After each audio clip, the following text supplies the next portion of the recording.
है उसका भी वर्णन है।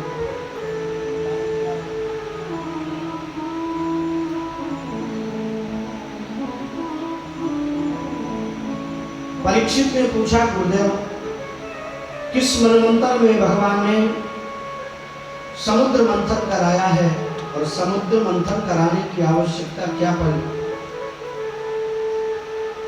सुखदेव गुरुदेव कहते हैं, राजन 5वें मनु रैवत हुए हैं, 6ठे मनु चाक्षुष हुए हैं। इसी चाक्षुष मनवंतर में भगवान ने समुद्र मंथन कराया है और स्वयं भगवान ने अजित अवतार धारण किया है। एक बार दुर्वासा जी भगवान के दर्शन के लिए गए, भगवान बड़े प्रसन्न हुए। जब दुर्वासा जी मिलकर के जाने लगे, भगवान ने अपने गले की तुलसी माला उतारकर दुर्वासा जी को पहना दी। दुर्वासा जी आनंदित होकर के जा रहे थे। रास्ते में उन्होंने देखा सामने से इंद्र आ रहे हैं। इंद्र को आता हुआ देखकर दुर्वासा जी इतने प्रसन्न हुए कि जब इंद्र पास में आए तो अपने गले की माला उतारकर इंद्र को पहना दी। इंद्र ने वह माला अपने गजराज के ऊपर डाल दिया, ऐरावत के ऊपर। उसने पैरों से कुचल दिया। जैसे ही दृष्टि पड़ी है दुर्वासा जी की, दुर्वासा जी को क्रोध आया है, उन्होंने श्राप दे दिया, निश्री कामांस चा भमस्तस्त्रो में सुरिज्यादय क्रिया, तुम श्रीहीन हो जाओ। और जैसे ही श्राप मिला है, श्रीहीन हो गए हैं सारे देवता। दैत्यों को मालूम हुआ है, स्वर्ग पर चढ़ाई कर दिया, देवताओं को मार मार कर भगा दिया। देवता सब ब्रह्मा जी के पास में गए। ब्रह्मा जी सबको लेकर भगवान की शरण में गए। भगवान ने कहा, भैया हमने तुम्हें हाथ दिए हैं, पैर दिए हैं, बुद्धि दी है, तो कभी कभी अपनी बुद्धि विवेक से भी तो कार्य करना चाहिए। देवताओं ने कहा, प्रभु हमारे बुद्धि विवेक में तो हमेशा आप ही रहते हैं, आप ही हमारे जीवन को संचालित करने वाले हैं, अतः हम आपकी शरण में इसीलिए आते हैं। भगवान ने कहा, यदि ऐसी बात है, आप देवताओं से, भगवान कहते हैं आप सब लोग जाइए, दैत्यों से मित्रता कर लीजिए। देवताओं ने कहा, जो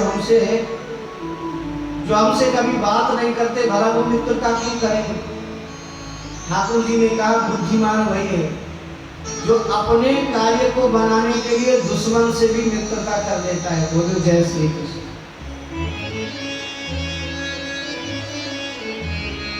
हम हट किए बैठे रहे, उस कार्य में बहुत व्यवधान हो रहा और नुकसान हो रहा हो, तो थोड़ी देर के लिए मित्रता करने में क्या जाए।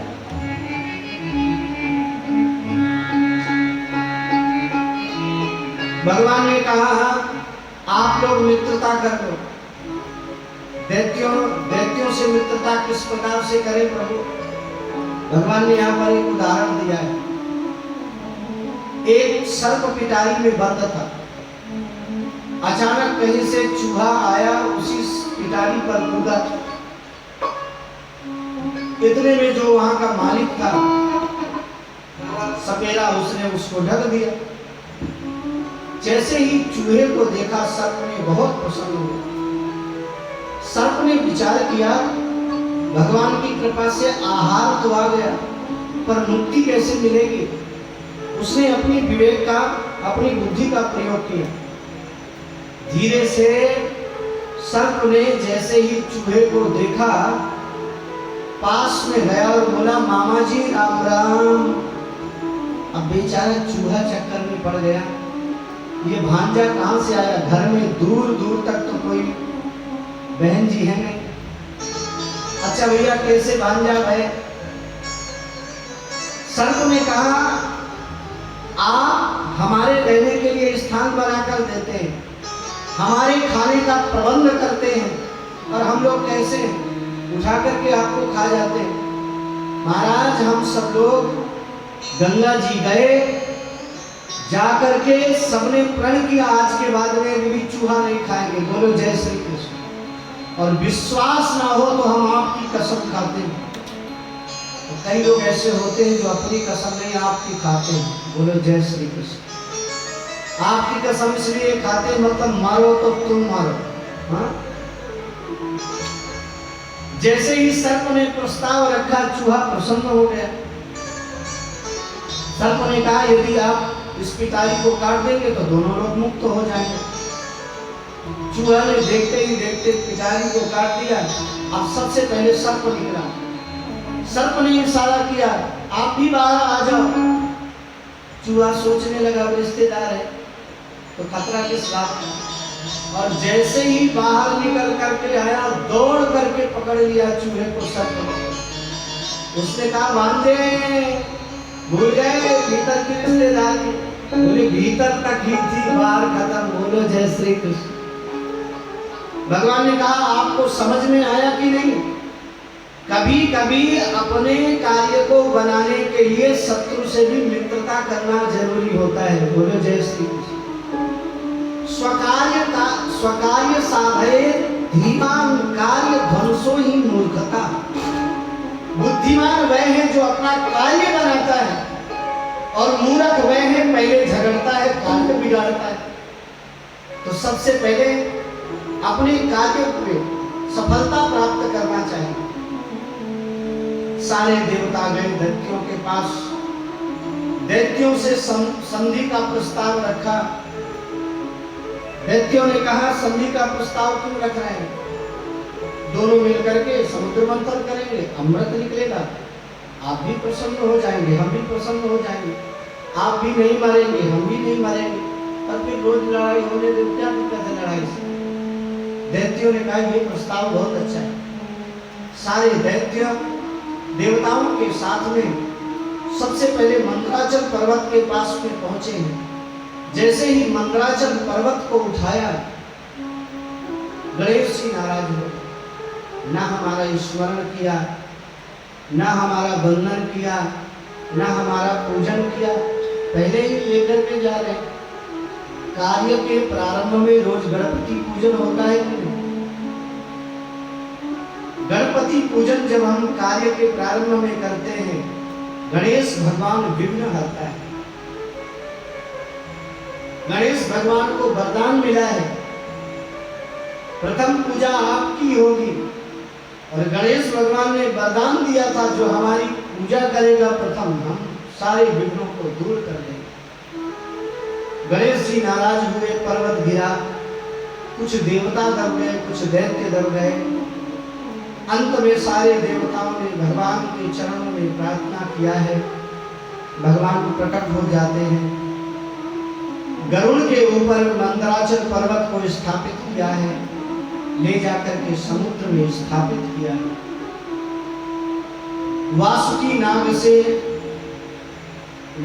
नाग से आपस में सबने विचार विमर्श किया कि चलो वासुकी नाग से मित्रता करने निवृत्ति का काम करेगा। वासुकी नाग को भी प्रस्ताव रखा, भैया समुद्र में सहायता कर दो, वो भी तैयार हो गया। अब समुद्र मंथन प्रारंभ होने ही वाला था। इतने में सारे दैत्यों ने कहा हम लगेंगे तो आगे की तरफ लगेंगे, पीछे नहीं लगेंगे। बोलो जय श्री कृष्ण। भगवान ने पहले ही समझा रखा था। धीरे से भगवान ने इशारा किया इनको ही आगे कर दो, आप चले जाओ पीछे। अब जब समुद्र मंथन प्रारंभ होगा, वासुकी नाग के मुख से विष निकलता तो सारे दैत्य जलते, और देवता बड़ी मस्ती के साथ में पूंछ पकड़ करके समुद्र मंथन कर रहे। सबसे पहले समुद्र मंथन से हलाहल विष निकला है। जब हम किसी कार्य को प्रारंभ करते हैं, प्रारंभ में असफलता मिलती है।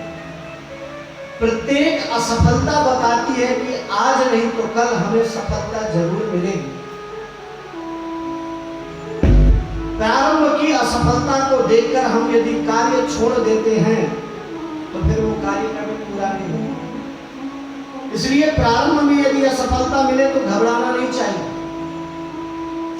सारे देवताओं ने, दैत्यों ने देखा सारा संसार जलने लगा है, सब भगवान शंकर की शरण में गए। भगवान शंकर के पास में जाकर के सब प्रार्थना करते हैं, हे प्रभु आप हमारी रक्षा करो। भगवान शंकर ने कहा क्या बात है? सभी देवताओं ने हाथ जोड़ करके कहा, देव देव महादेव भूतात्मन भूत भावनः त्राहिणः शरणापन्नः त्रैलोक्यदहना द्विषः।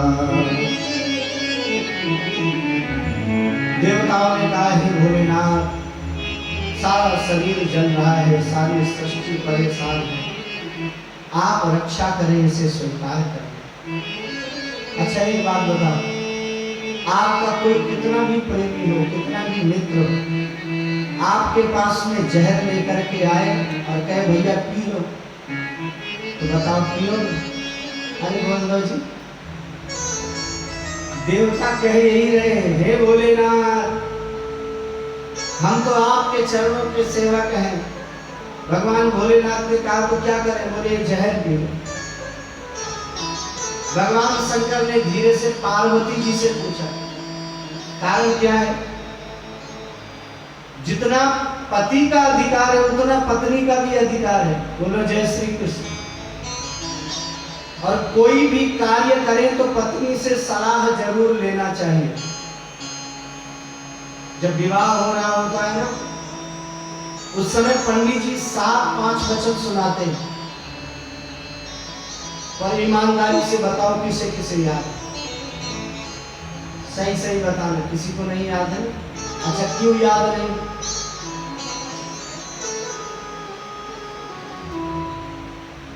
आजकल विवाहों में ऐसे ऐसे चीजों का प्रयोग किया जा रहा है जो सनातन धर्म से बिल्कुल हट करके बड़ा भ्रामक करते जा रहे हैं।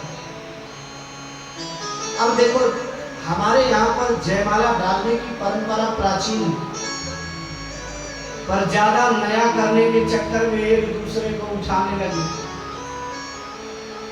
एक तो हमने सोशल मीडिया में वीडियो देखा कि बेटी को उठा रहे थे और उसका शरीर, बोलो जय श्री कृष्ण, तो जितने उठा रहे थे सबके साथ में वही नीचे गिरी, हाथ टूट गया उसका, हो गई जयमाला।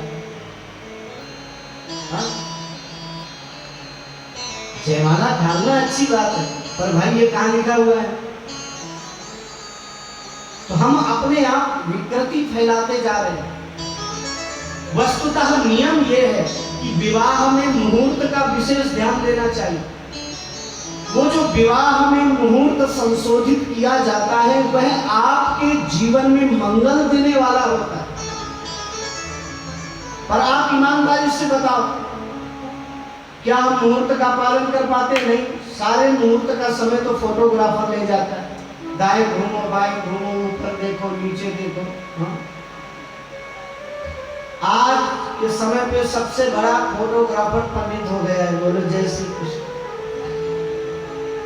इतना समय बर्बाद कर देता है वह। सुबह का समय हो जाता है, फिर लड़की वाले भी सो रहे होते, लड़के वाले भी सो रहे होते, सिर्फ दोनों तरफ के पंडित अच्छी तरह जग रहे होते। बोलो जय श्री कृष्ण। अब पंडित जी इसलिए जग रहे होते हैं कि उन्हें सुबह दक्षिणा मिलनी। बोलो जय श्री कृष्ण। तो जब 7-5 वचन सुनाते हैं उस समय होता क्या है? लड़की भी सो रही होती है और लड़का भी सो रहा होता है। उसका नाम ही है लड़का। खाए तो लड़के, सोए तो लड़के, बात करे तो लड़के। नाम कैसे कैसे चला दिए हैं। पहले कहा जाता था पुत्र पुत्री, आज तो लड़का उसका नाम रख दिया, यानी सारे काम लड़के ही करता है। और लड़की को इधर लड़का तो उधर हो गई लड़की। अब लड़की का मतलब क्या है? लड़ाई की जो लड़ाई की चाबी है उसी का नाम लड़की।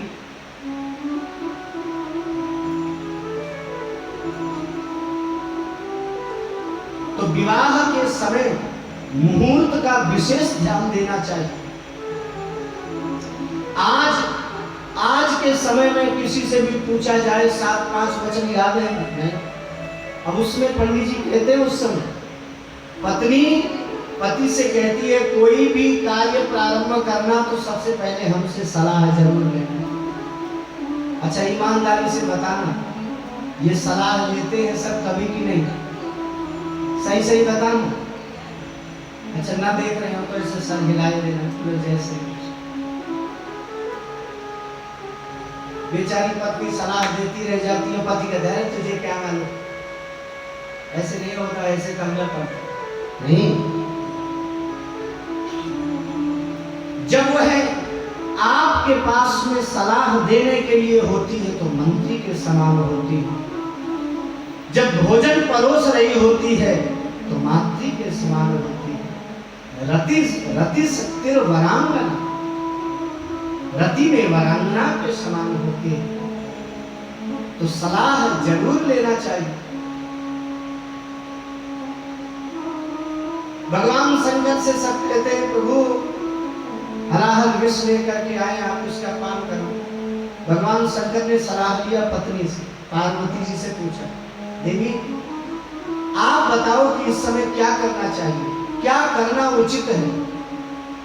हाथ जोड़ करके पार्वती जी ने कहा दुनिया में ऐसी कोई भी पत्नी नहीं है जो अपने पति को कह दे कि आप जहर खा लो, बल्कि पति भले ही रोज धमकी देता है सब छोड़ के चला जाऊंगा और फिर भी कहती है कि महाराज आप बन जाओ।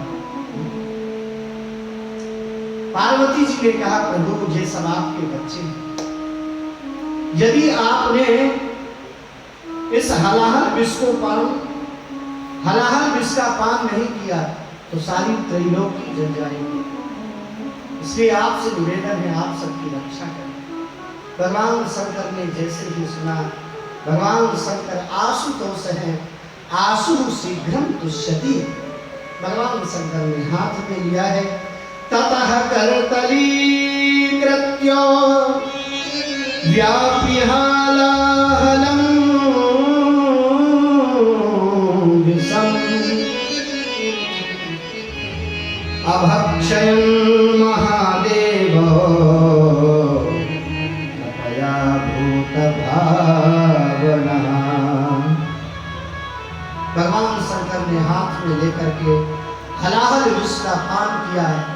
रा कह करके मुख खोला, माँ कह करके भीतर डाला, मानो राम नाम की डबिया में पूरे विश्व को शोषित कर दिया, पूरे विश्व को रख दिया है।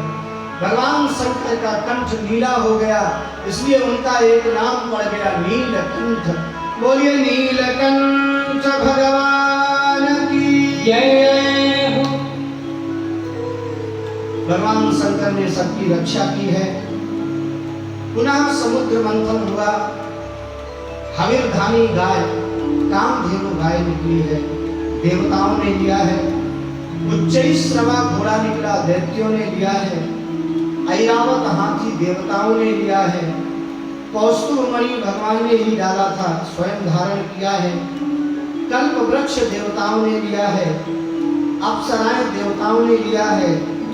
अब जैसे समुद्र मंथन हुआ है, पराम्बा जगदम्बा माँ लक्ष्मी बीच मंथन से प्रकट हो जाती हैं। बोलिए लक्ष्मी मैया की जय हो। आज हमारे कन्हैया का जन्म है ना, तो भगवान के अवतार बहुत हुए। जैसे ही लक्ष्मी जी प्रकट हुई, सारे टकटकी लगा करके देखने लगे, अपलक दृष्टि से निहारने लगे हैं। दुनिया में ऐसा कौन है जिसे लक्ष्मी नहीं चाहिए? सब सामने खड़े हुए। लक्ष्मी जी ने हाथ में माला उठाई, ततश्चाविर्भूत साक्षात् श्री रमा भगवत परा रंजयन्ती दिशा कांत्या विद्युत सौदामणि यथा। लक्ष्मी जी हाथ में जयमाला लेकर भ्रमण करती हुई चली तो क्या देखती हैं, सबसे पहले दुर्वासा जी बैठे। लक्ष्मी जी ने कहा नूनम तपो यस्य नमन्य निर्जया। इन्होंने तपस्या तो बहुत की है पर क्रोध पर नियंत्रण नहीं प्राप्त किया, इसलिए इनका भी वरण नहीं करेंगे। अच्छा, दुनिया में ऐसी कौन लड़की है जो क्रोधी व्यक्ति को चाहेगी? और दूसरी बात, सामने शुक्राचार्य बृहस्पति जी बैठे थे। ज्ञानम क्वचित तच्चन संग वर्जित।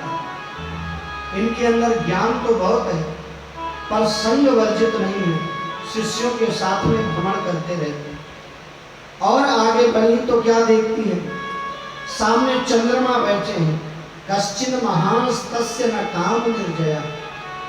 इन्होंने तपस्या तो बहुत की है पर काम पर विजय प्राप्त नहीं किया है, इसलिए इनका भी वर्ण नहीं करेंगे। और आगे चलिए तो क्या देखती है, ब्रह्मा परशुराम शिव सहस्रबाहु मार्कंडे। भगवान शिव स्वयं बैठे हुए थे पर लक्ष्मी जी ने दूर दृष्टि डाली तो क्या देखती है, पीतांबर ओढ़े कोई लेटे हुए थे। सबसे पूछा कि वो जो सामने लेटे हैं वो? देवताओं ने कहा देवी जी उधर मत देखो, वे तो सोते ही रहते, नारायण भगवान है। लक्ष्मी जी ने धीरे से जाकर के जैसे ही पीतांबर हटाया, भगवान को देखा है। लक्ष्मी जी ने जयमाला पहना दिया है, सबने ताली बजा करके स्वागत किया है। बोलिए लक्ष्मी नारायण भगवान की जय। लक्ष्मी नारायण भगवान का विवाह हुआ है। आगे चल करके वारुणी देवी निकली है। वारुणी देवी माने शराब, शराब को दैत्यों ने लिया है। पुनः समुद्र मंथन हुआ, धन्वंतरी भगवान अमृत का कलश लेकर के बीच समुद्र से प्रकट हो जाते हैं। बोलिए धन्वंतरी भगवान की जय।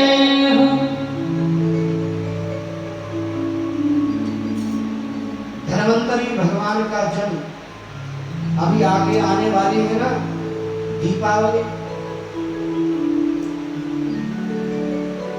धनतेरस आता है कि नहीं? हाँ, उस दिन भगवान धन्वंतरी ने अवतार धारण किया था। भगवान धन्वंतरी प्रकट हुए थे। जो भी भगवान धन्वंतरी की उस दिन उपासना करते हैं साल भर निरोगी रहते हैं। यहाँ पर धन्वंतरी भगवान जैसे ही अमृत लेकर के आए हैं, सबसे पहले दैत्यों ने लेकर भगना प्रारंभ कर दिया है। देवता निराश हुए हैं, भगवान से प्रार्थना करते हैं। भगवान तुरंत मोहिनी का स्वरूप बनाकर प्रकट हो जाते हैं। बोलो मोहिनी भगवान की जय।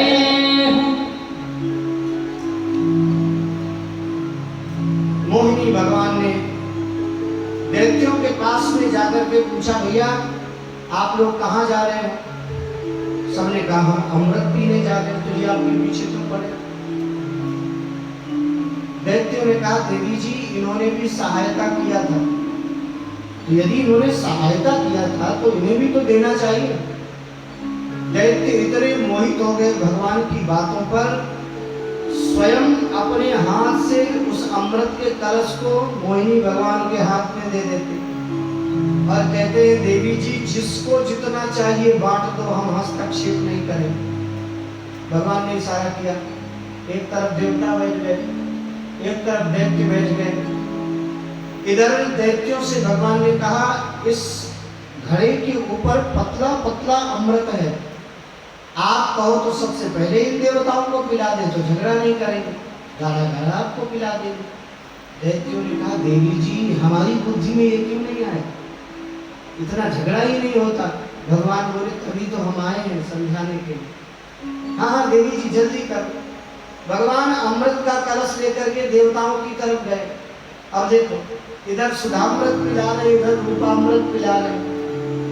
दैत्य आपस में बात करते जा रहे, भैया देवी जी बहुत ईमानदार दिखाई दे रहे। एक ने कहा देखना जब हमारा नंबर आएगा तो गाढ़ा गाढ़ा अमृत सबको परोसेगी।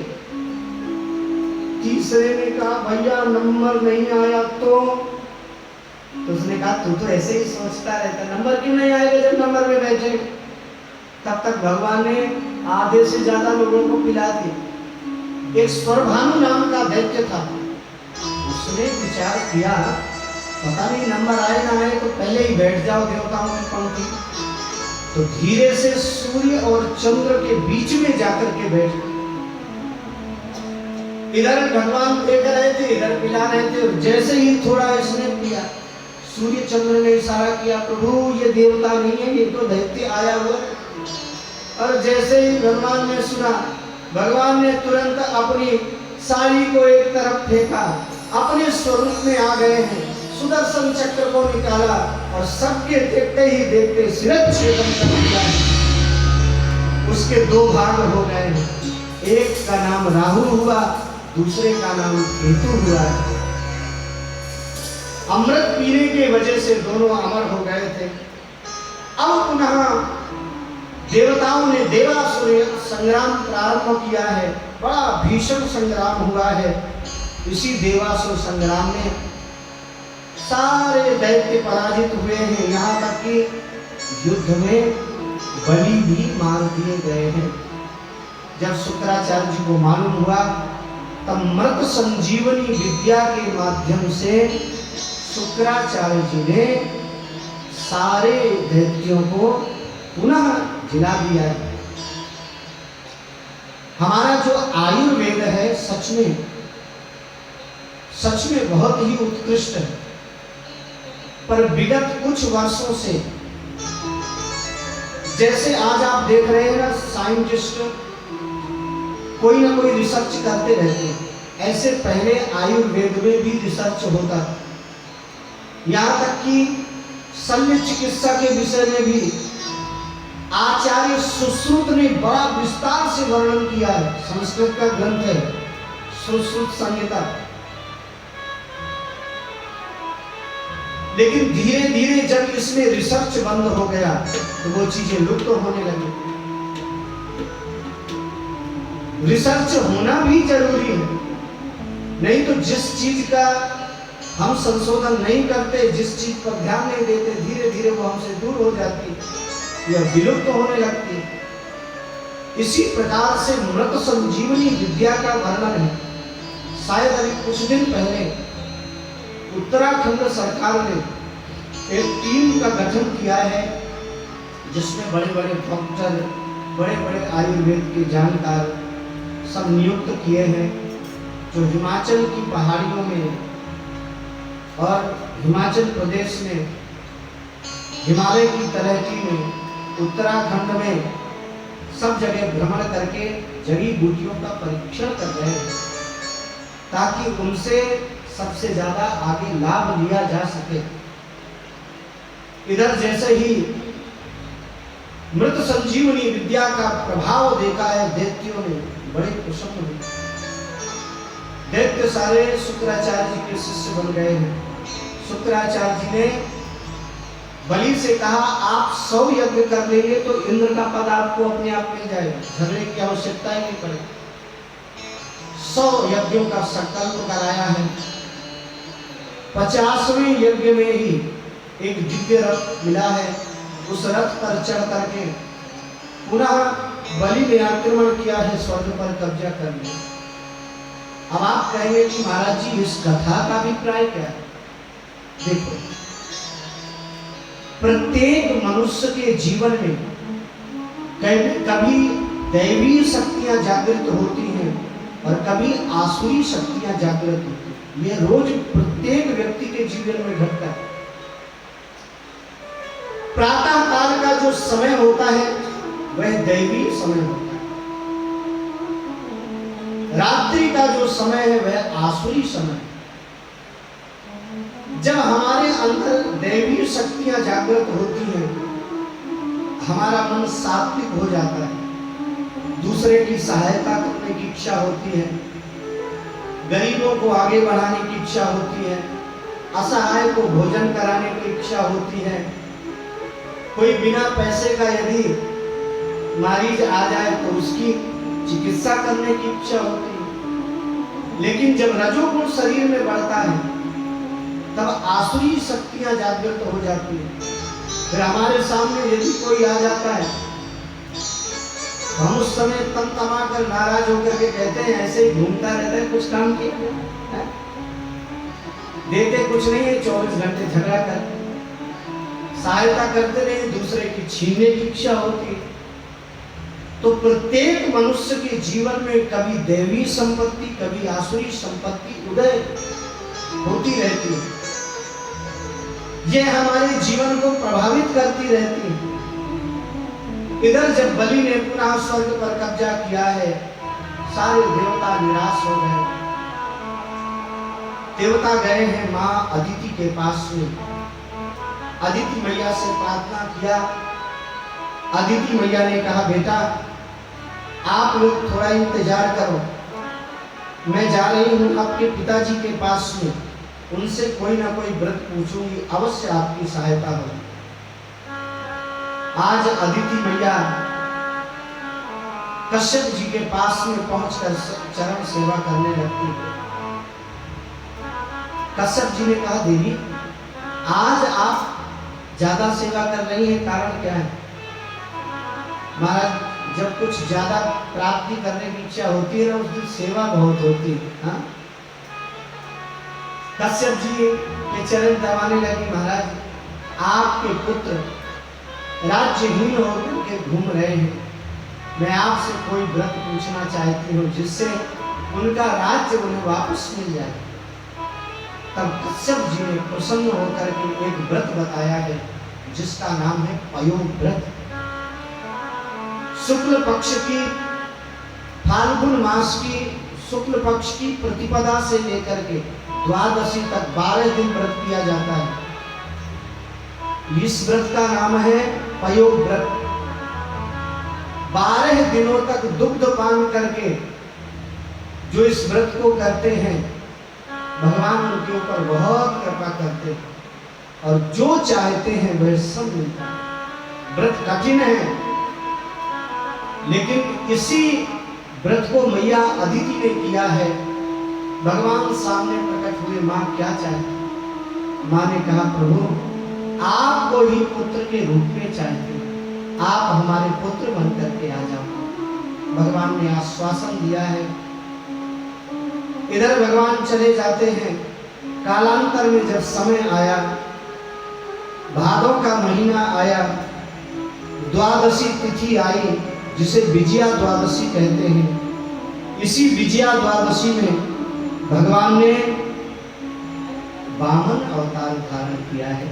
बोलिए वामन भगवान की जय हो।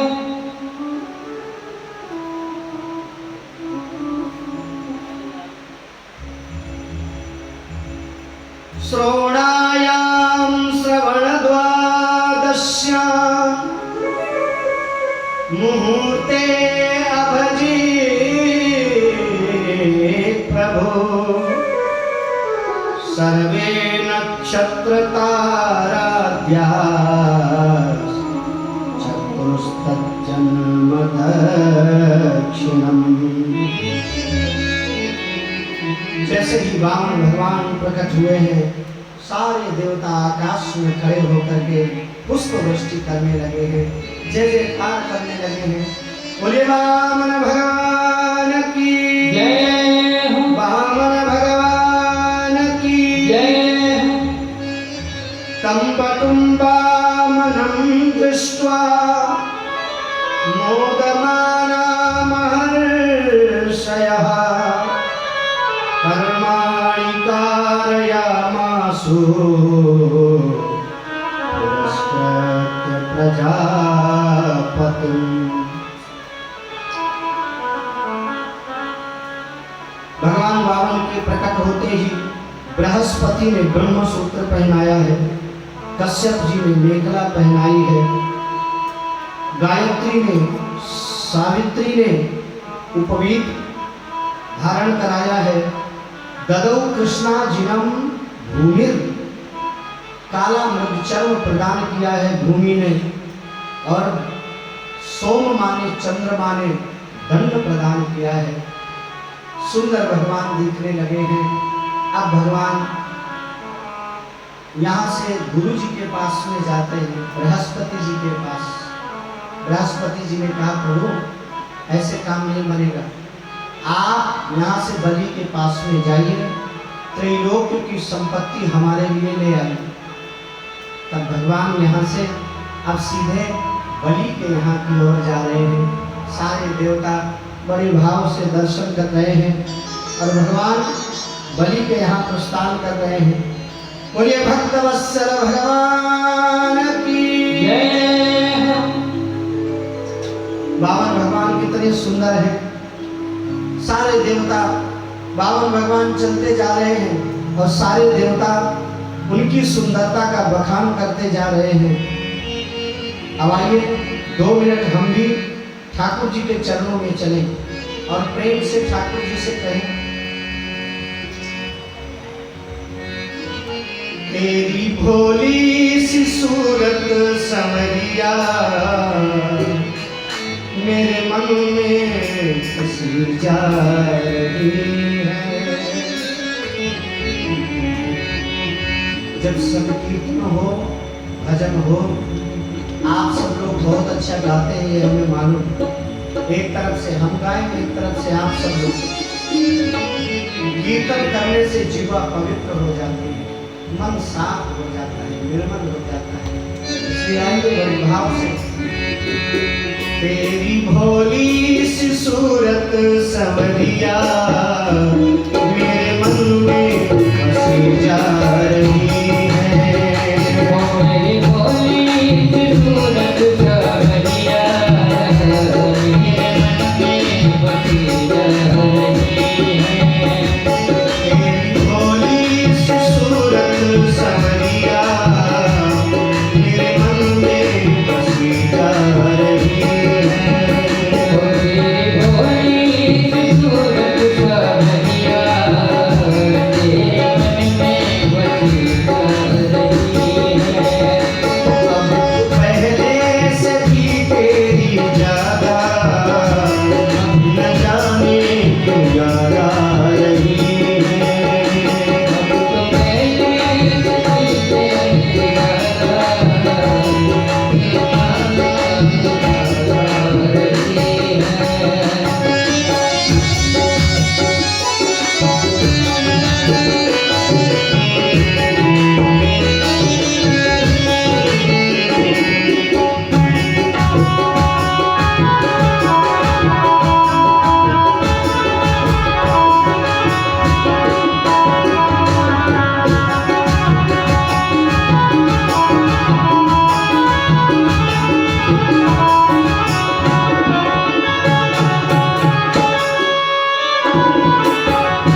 भ्रमण करते करते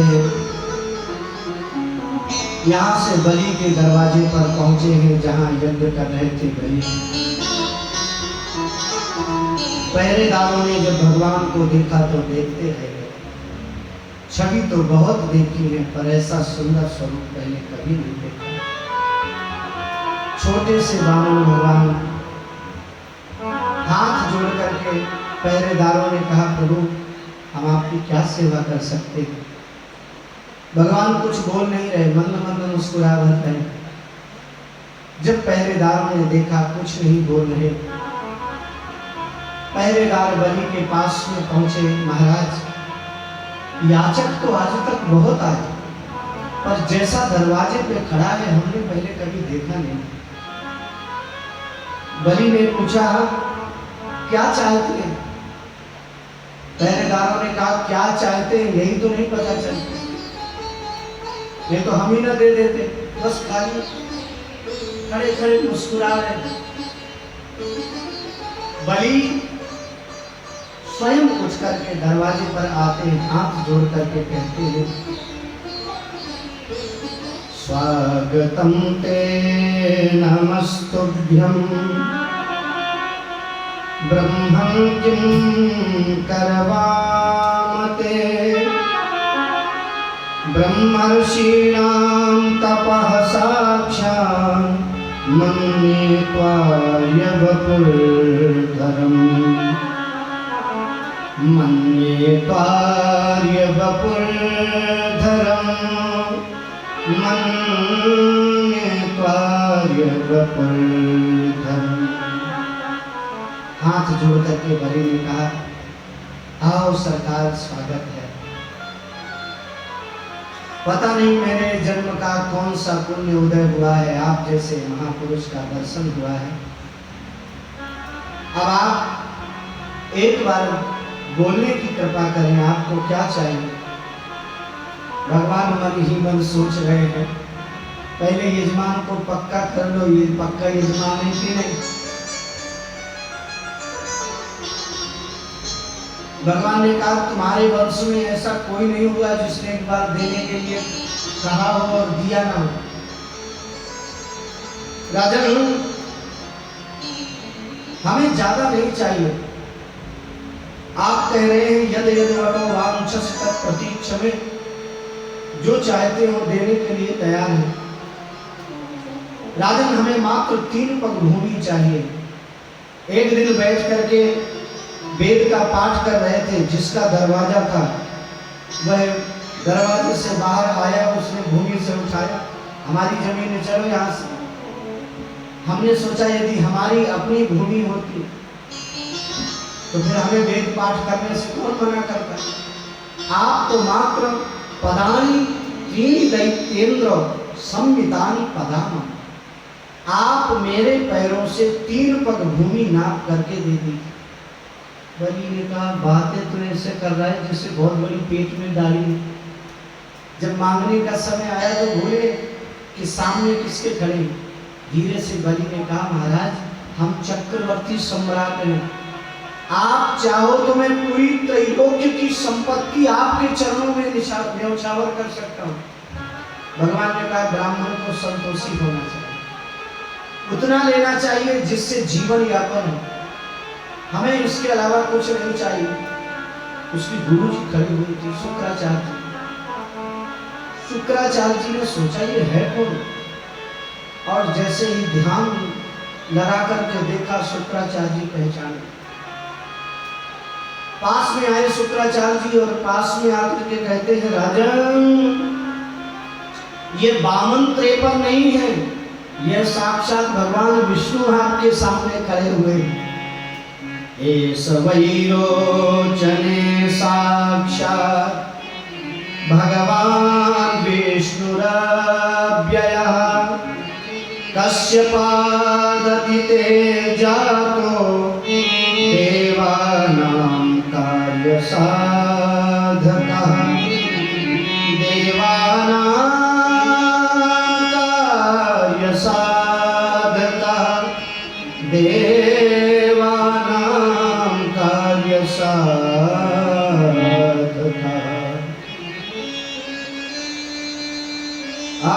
क्या बात है। यह साक्षात भगवान विष्णु है, देवताओं का कार्य बनाने के लिए आए हैं। राजन, यदि आपने देने के लिए कह दिया तो फिर कुछ छोड़ेंगे नहीं। बलि रोने लगे, गुरुदेव धन्य है आपकी दृष्टि। भगवान भी भेष बदल करके आए तो गुरुदेव की दृष्टि से छुप नहीं पाए। आप उसे पहचान गए, ये साक्षात नारायण है, साक्षात भगवान विष्णु है। तो मैं आपसे प्रश्न पूछता हूँ गुरुदेव, एक बार जिसने देने के लिए कह दिया है, क्या वो मना कर सकता है? और यदि यह भगवान है तो गुरुदेव ये चाहते तो मेरा सर्वस्व वहीं से हरण कर लेते। मुझे तो लगता है मुझे दाता बनाने के लिए मेरे दरवाजे पर आए। ये मुझसे मांगने नहीं आए, मुझे दाता का अधिकार देने के लिए आए। शुक्राचार्य जी ने कहा राजन, कुछ जगह ऐसी होती है जहाँ झूठ नहीं होता। स्त्री सुनर्म विवाहे च प्रत्यर्थे प्राण संकटे, गोब्राह्मणार्थे हिंसायां नान्यतम जुगुप्सितम्।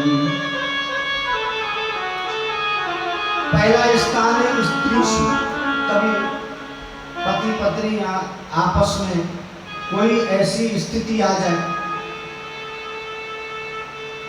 अच्छा, एक बात बताना ईमानदारी से, पिता बहुत क्रोधी है, या पिता ने देखा आज बच्चे ने बहुत बड़ा अपराध किया है, पत्नी से कह रहा है आज मैं उसे जिंदा नहीं छोड़ूंगा। अब आप बताओ उस समय बेटे को बताना धर्म है कि बचाना धर्म है? सही सही बता।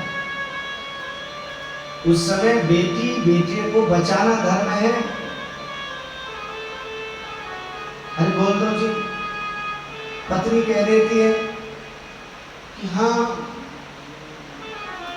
2 घंटे पहले वो सो गया था। तब सुनो जगे ना, सोया नहीं है, भीतर बैठे गेम खेल रहा है। पर पत्नी कहती सुनो जी, जब वो सो करके जगे ना तब कह लेना अभी नींद लगी है। ऐसी अवस्था में यदि कभी पति पत्नी आपस में बोलते, स्त्री नर्म माने हंसी मजाक में, विवाहे चाहे, कभी किसी कन्या के विवाह में व्यवधान नहीं करना चाहिए, बहुत पाप लगता है। आपकी खास रिश्तेदार भी है और किसी कन्या के बाद विषय में पूछे तो बता दो साक्षात लक्ष्मी है, कभी नहीं बताना चाहिए। कह दो साक्षात लक्ष्मी है, स्वयं पता करो। बोलो जय श्री कृष्ण। वृत्त्यर्थे प्राण संकट, प्राण संकट में हो, सारा धन जा रहा हो, गौ और ब्राह्मण की रक्षा करना हो, गो ब्राह्मणार्थे हिंसायाम नानृतम स्यात् जुगुप्सितम्। झूठ तो झूठ है, लेकिन अनृतम स्यात् जुगुप्सितम् न स्यात्। झूठ तो झूठ है, पर इतनी जगह पर निंदा नहीं होती। बार बार समझाया शुक्राचार्य जी ने, पर बलि ने कहा गुरुदेव यदि मैंने देने के लिए कहा है तो दूंगा जरूर। जैसे ही शुक्राचार्य जी ने देखा बलि मान नहीं रहे हैं, भेष बदल करके शुक्राचार्य जिस पात्र से जल डालना था उसी पात्र की टोटी में बैठ गए। भगवान तुरंत समझ गए जल क्यों नहीं निकल रहा, अपने आसन से कुछ निकाल करके निशाना लगा करके मारा, गुरु जी की एक आंख चली गई। बोलो जय श्री कृष्ण। शुक्राचार्य जी वहां से भागे, दे कोई रहा था, ले कोई रहा था, बीच में आंख हम गंवा बैठे। जो दान में व्यवधान करते हैं उनका यही हाल होता है। बोलो जय श्री कृष्ण। अब इधर बलि ने जैसे ही हाथ में जल लिया है, भगवान ने संकल्प पढ़ना प्रारंभ किया। संकल्प जैसे ही पूरा हुआ, भगवान सीधे बावन से विराट बन गए। भू भुआ स्व मह जन तपा सत्य 7 लोगों को नाम लिया है। अतल वितल सलात, अतल वितल तलातल रसातल महातल और पाताल को नाम लिया है। और बाद में कहते हैं राजन अब बताओ तीसरा पद में कहाँ रखो। बलि ने कहा प्रभु आप बताइए दाता बड़ा होता है कि धन बड़ा होता है? भगवान ने कहा दाता बड़ा होता है, धन से बड़ा देने वाला होता है। हाथ जोड़ करके कहा प्रभु दाता के धन को स्वीकार किया है, दाता को और स्वीकार करने की आप अपना तीसरा पैर मेरे मस्तक पर धारण करा दीजिए। भगवान गदगद हो जाते हैं। बलि हमने आपकी इतनी परीक्षा ली, लेकिन आप अपनी प्रतिज्ञा से डिगे नहीं। भगवान ने चरण का स्पर्श कराया है। बलि की पत्नी ने स्तुति किया है, बेटी ने किया है। इधर भगवान ने आशीर्वाद दिया अभी आप सुतल लोक में निवास करें, जब अगला मनवंतर आएगा तब आपको उस मनवंतर का राजा बनाया जाएगा। बलि सुतल लोक सब परिवार चले जाते हैं। इधर भगवान त्रैलोक की संपत्ति ला करके देवताओं को देते हैं। सारे देवता जय जयकार करते हैं। बोलिए वामन भगवान की जय। भगवान वामन ने तप किया है। आगे चल करके किस प्रकार से मत्स्यावतार का वर्णन है।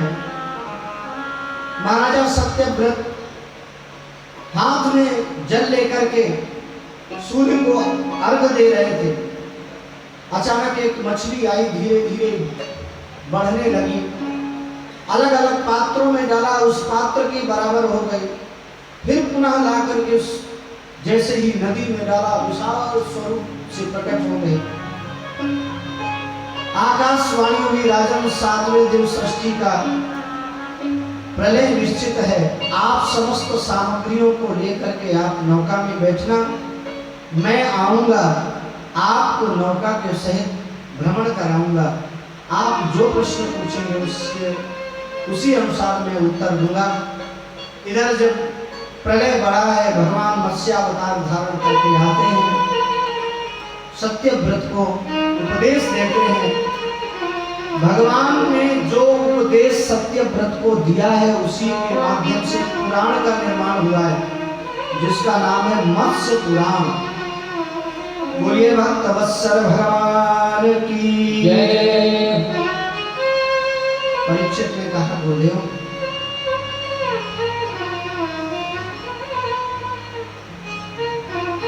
आपने मनु का वर्णन किया, मनवंतर में कौन कौन से राजा हुए हैं, उन्होंने कैसे भगवत प्राप्ति किया है, सुनाने की कृपा करें। तब यहाँ से उन्होंने नवम स्कंद प्रारंभ किया है। अब आइए 2 मिनट भगवान नाम संकीर्तन करेंगे, फिर इस स्कंद में प्रवेश करेंगे। राधे गोविंदा जय जय राम।